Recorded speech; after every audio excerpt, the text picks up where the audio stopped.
এমন জীবন তুমি করিবে গঠন, মরণে হাসিবে তুমি, কাঁদিবে ভুবন। গোটা বাংলাদেশের মানুষকে কাঁদিয়ে বিদায় নিলেন আধিপত্যবাদ বিরোধী সংগ্রামের অকুতভয় যোদ্ধা শহীদ শরীফ ওসমান হাদী।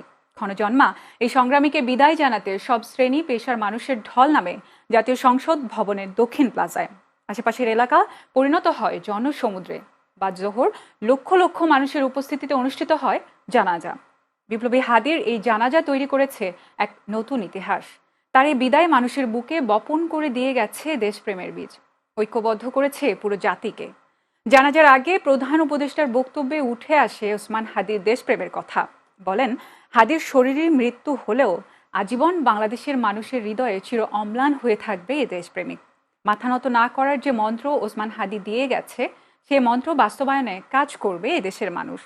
হাদীর বড় ভাইয়ের বক্তব্যে ছিল খুনিদের গ্রেফতার করতে না পারার ক্ষোভ। অবিলম্বে খুনিদের গ্রেফতারের দাবি জানান তিনি।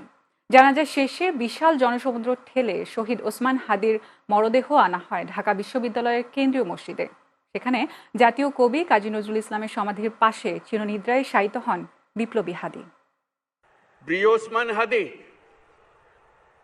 তোমাকে আমরা বিদায় দিতে আসি নাই এখানে।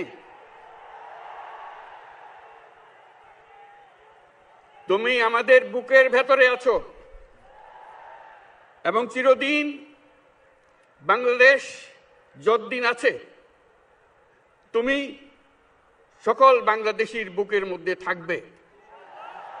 এটা কেউ সরাতে পারবে না। আমরা আজকে তোমাকে প্রিয় হাদী বিদায় দিতে আসিনি। আমরা তোমার কাছে আমরা ওয়াদা করতে এসেছি। তুমি যা বলে গেছো সেটা যেন আমরা পূরণ করতে পারি।